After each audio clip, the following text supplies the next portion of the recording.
Selamat datang pada acara 30 menit bersama dengan saya Jihandun. Hari ini acara kita yang perdana ini akan dimulai dengan sangat antusias oleh saya sendiri karena terkhususnya hari ini saya sudah bersama dengan salah satu figur tokoh masyarakat yang sangat saya kagumi juga, dan kita ketahui bersama juga beliau adalah seorang pemimpin kita, Wakil Gubernur Sulawesi Tenggara, tentunya Bapak Lukman Abu Nawas. Selamat pagi Bapak. Saya Jihandun ya Pak. Hari ini kita akan memulai acara kita yang bernama itu 30 menit bersama Bapak tentunya. Jadi kita akan acaranya ini akan mengalir saja, akan santai saja. Jadi seperti itu Bapak. Untuk pertama saya mau tanya dulu nih, kabar Bapak itu seperti apa, apalagi di tengah kesibukan Bapak di pandemi seperti ini tentunya pasti berbeda sekali apa sama kegiatan-kegiatan Bapak sebelumnya pada saat sebelum COVID ini. Bagaimana sih kabar Bapak dan kegiatan Bapak pada saat pandemi seperti ini? Iya, alhamdulillah sejak merebaknya pandemi COVID-19 sejak tahun 2020 Maret di Sulawesi Tenggara, ya tentunya saya sebagai warga negara dan warga masyarakat yang taat pada aturan-aturan pemerintah dan juga sesuai dengan ajaran-ajaran agama yang saya anut, agama Islam, kita harus selalu taat pemerintah dan juga taat kepada agama kita yang selalu kita betul jalankan perintah-perintah yang terbaik buat kebaikan kita dan itu bagaimana keselamatan dunia. Jadi sejak pandemi ini saya tentunya juga sebagai pejabat wakil gubernur Sulawesi Tenggara, memang aturan protokol kesehatan itu yang sangat penting buat kita, artinya pedomani dan kita jalankan. Pertama penggunaan masker, kemudian kita rajin mencuci tangan, kemudian juga kita senantiasa menjaga jarak. Nah, bagaimanapun juga karena virus COVID ini kan tidak dilihat. Apalagi sekarang dengan COVID yang baru ini, COVID yang baru Delta, itu lebih ganas lagi. Ya, sosoknya buat kita, tentunya kita menjaga apa hal yang barangkali bisa kita artinya hindari kuman-kuman yang bisa masuk ke tubuh kita. Antara lain kita mesti berbuat imun kita. Nah, saya tentunya sebagai pegawai dan juga sebagai kepala keluarga, saya selalu menyampaikan kepada anak saya supaya kita harus hidup sehat pertama ya. Itu penting. Suasana ini apalagi dengan musim hujan yang tidak menentu, itu lebih mempercepat artinya terjangkitnya virus corona. Kalau ya itu sebagian orang yang saya bawa ini. Hidup sehat. Pertama makan yang seimbang gizi ya. Kemudian kedua kita ya rajin olahraga. Walaupun 30 menit setengah jam ya, supaya imun kita kuat. Nah, kemudian jangan lupa kita beribadah kepada Allah. Apapun yang kita mintakan, niatkan, ya itu Allah ya. Yang menjadikan kita barangkali hamba Allah yang dapat terbenting dari semua apa-apa yang diinginkan. Karena tadi Bapak sempat menyinggung bahwa Bapak itu sukanya juga olahraga. Bapak olahraga di tengah pandemi ini Bapak? Iya, betul. Saya kalau tidak hujan biasa saya olahraga jogging, berjemur ya. Hebat sekali. 20 menit ya gitu. Iya, jadi imun Bapak tetap terjaga. Alhamdulillah terjaga. Pandemi seperti ini ya Pak. Iya. Jadi olahraganya itu lari, jogging, terus berjemur. Apakah main badminton juga? Saya dulu pecinta badminton, cuma karena usia sudah 60. Nah, sekarang cuma paling ya saya juga, mohon maaf, saya juga maksudnya cinta olahraga karate bela diri. Jadi saya cuma gerak-gerak ya sesuai dengan jurus karate, tapi kan sudah ini. Iya, jadi Bapak ini karate ya? Karate. Oh, kalau saya Pak, saya ini di bidang taekwondo. Oh, taekwondo Pak, ini Pak ya taekwondo. Mungkin suatu saat boleh kita sparring. Boleh ya. Cuma kalau taekwondo kan kakinya main ya. Oh nggak apa-apa, kita mix aja, boleh, kita gabung aja. Boleh. Waduh, ternyata Bapak ini itu pecinta karate. Jadi kita berdua itu sama-sama pecinta bela diri. Ya. Iya, seperti itu Bapak. Nah, hobi Bapak selain dari olahraga itu di rumah ngapain aja sih Pak? Apalagi mobilitas kan sekarang dikurangi. Betul, Jadi betul, kita lebih banyak di rumah, walaupun itu di rumah tapi kan tetap kerja dengan virtual sebagainya. Kalau Bapak di rumah itu lebih sering ngapain aja Pak selama pandemi ini? Ya, saya di rumah setelah misalnya bukan kalau waktu kantor ya kita kan ke kantor, tapi sebelumnya saya olahraga dulu. Kalau hujan saya ada treadmill. Baru gerakan badan itu ya, tarik jurus ya supaya kulit keringat ya itu. Nah, setelah itu habis olahraga sedikit, kemudian mandi baru sarapan, baru ke kantor. Nah, tapi kalau libur 1 minggu ya kadang-kala ya, santai-santai begini. Atau kalau misalnya ada pesta, cuma kan dengan PPKM kita membatasi diri untuk kerumunan. Kadang-kala datang aja selama sama nanti baru keluar itu menjaga ya itu. Kalau kan kita di pandemi seperti ini kita tahu kita lebih katanya orang-orang tuh mengambil hikmahnya itu lebih banyak dekat dengan keluarga. Betul. Kalau Bapak seperti apa sih Pak? Apa sekarang anak-anak tinggal dengan Bapak ataukah mungkin sudah berpisah tempat tinggal, tapi apakah masih intens komunikasinya? Bisa kan sekarang sudah era ini namanya era globalisasi, era yang internet juga sudah di mana-mana. Kita bisa lewat virtual saja, bisa video call misalnya Pak. Jadi seperti itu. Apa Bapak masih intens kan komunikasinya dengan anak-anak? Iya. Alhamdulillah. Jadi anak saya semua ada 5, 4 sudah berkeluarga, 1 belum. Ya. Jadi kebetulan anak saya yang perempuan ada 3, 2 sudah berkeluarga, ada lagi itu. Jadi yang laki-laki itu semuanya tetap di Unaha. Dan mereka kalau libur turun ke sini. Iya, dekat kan Pak, cuma sejam. Kalau yang perempuan dia bolak-balik aja. Karena semua anak-anak yang cucu saya yang dari anak perempuan semua itu masih tinggal sama saya. Jadi kita selalu kalau malam berkumpul, habis kita sholat, makan, ngobrol, bilang itu mari kita jaga kesehatan kita, apalagi dalam suasana pandemi COVID ini, yang kalian jangan selalu keluar. Kalau tidak penting ya itu kalau keluar pakai masker. Setelah itu cuci tangan yang sabun, ini kita menghindari sekali lagi artinya kerumunan dan sejahat. Iya, alhamdulillah ini ternyata keluarga Bapak ini sangat harmonis. Seperti itu ya Pak.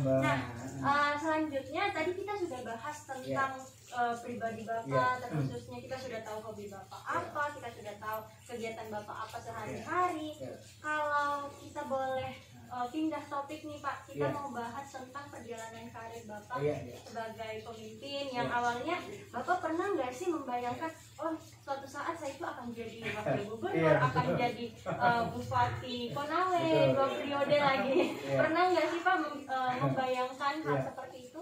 Ya jadi begini, saya terlahir dari didikan orang tua yang disiplin. Pertama disiplin untuk tak beribadah ya, sholat, kemudian selalu bulan Ramadan puasa dan sebagainya.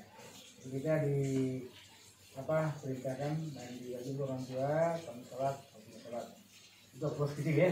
Saya belum masih ya mulai SD, SMP, SMA sampai kuliah, nanti kita baru kita orang tua. Nah kebetulan ibunda saya almarhumah itu guru SD, jadi alhamdulillah setelah kalau malam pulang sekolah kita sore-sore membantu orang tua, kemudian malam kita sholat, makan, kemudian ngaji aja. Kemudian kita kadang-kadang begitu sama orang tua itu aja.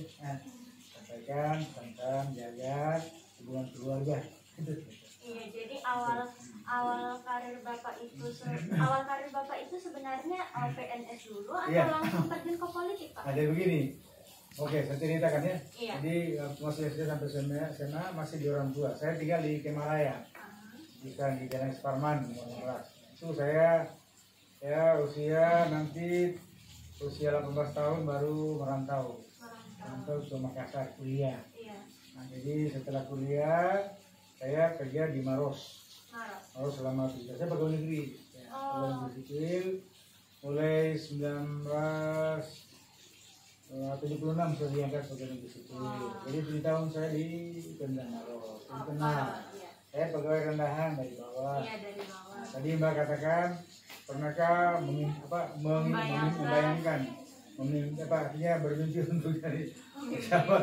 Saya sih namanya sebagai manusia, sebagai umat beragama tidak pernah membayangkan mau jadi apa. Gitu.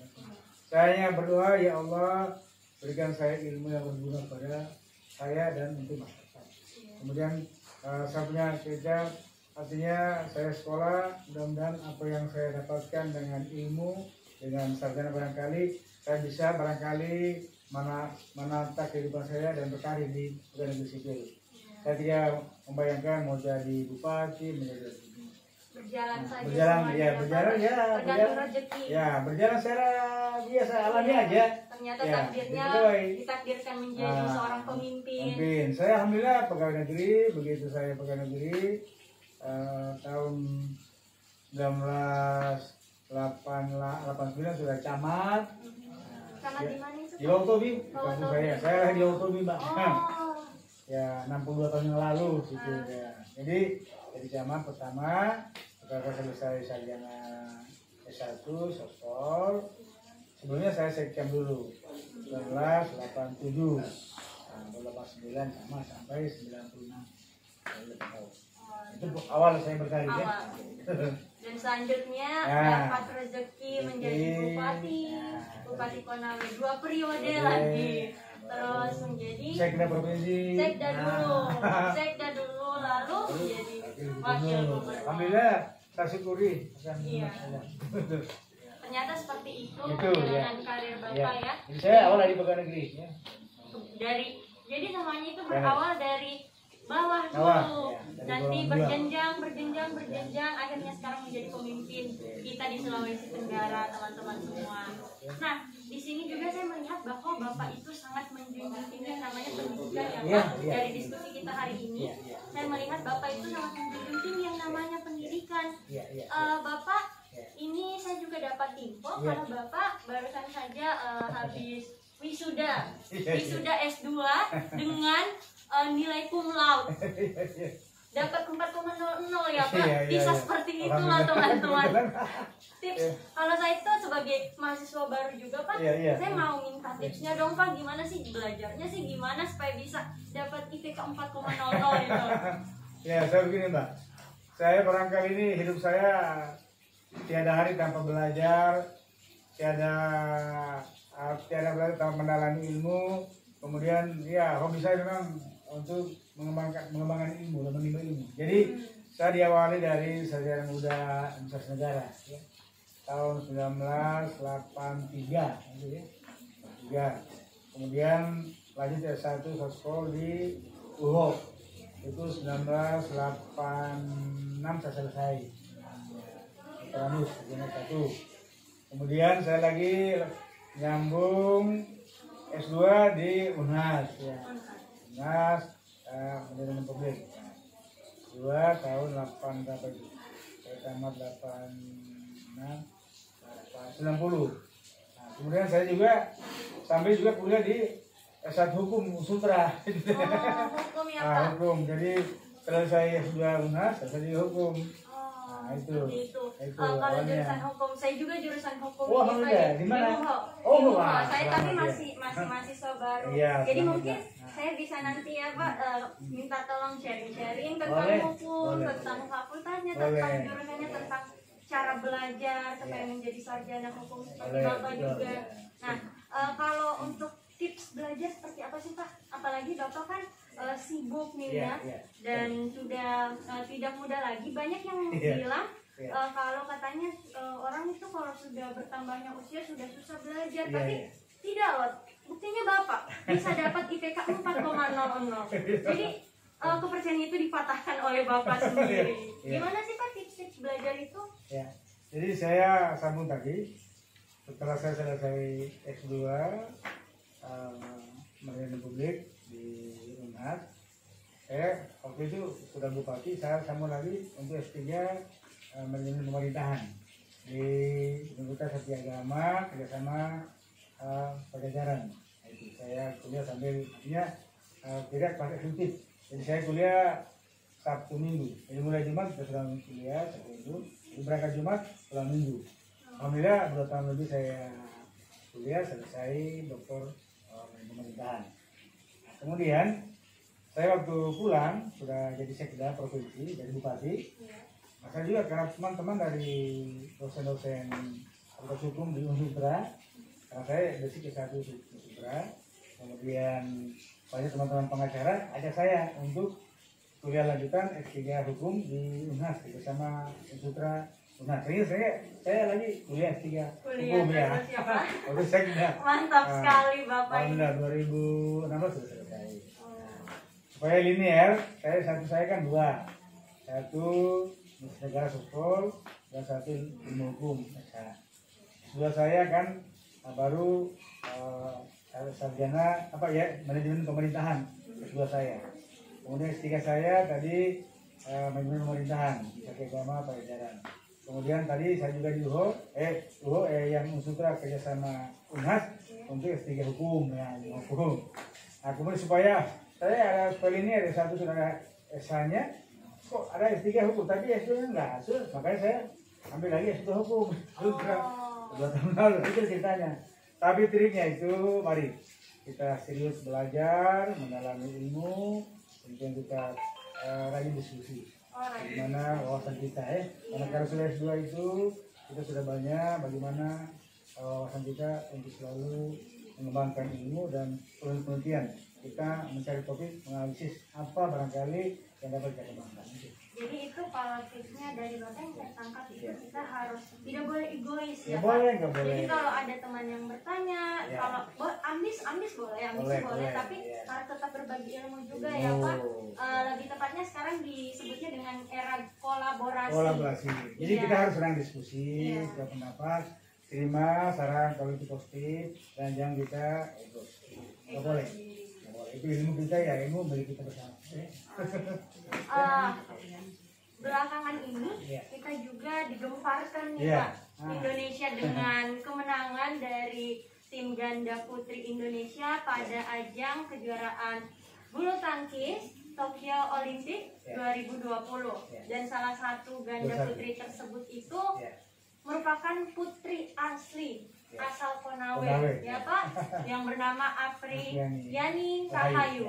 Iya. Jadi belakangan ini saya juga lihat Bapak sempat beberapa kali bersama menyambut mungkin kemarin.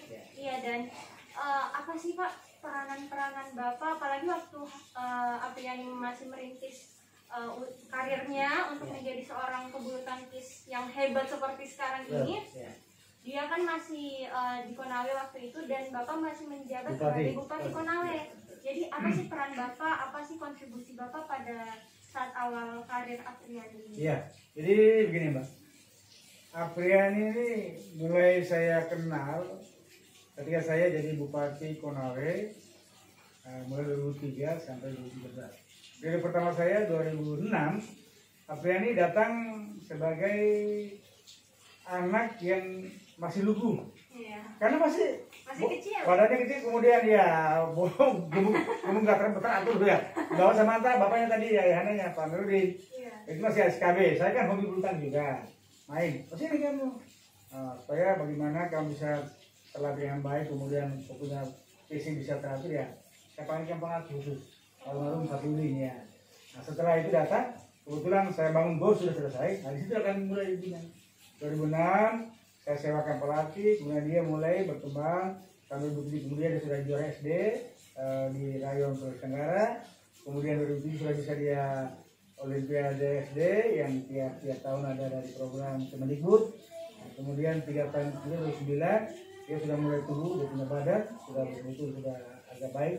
Ya artinya betul aktif karena binaan oleh tadi Pak Akib yang pelatih pembantu dan utamanya Pak Sajidi almarhum yang pebulu tangkis daerah putri yang terkenal. Nah itu.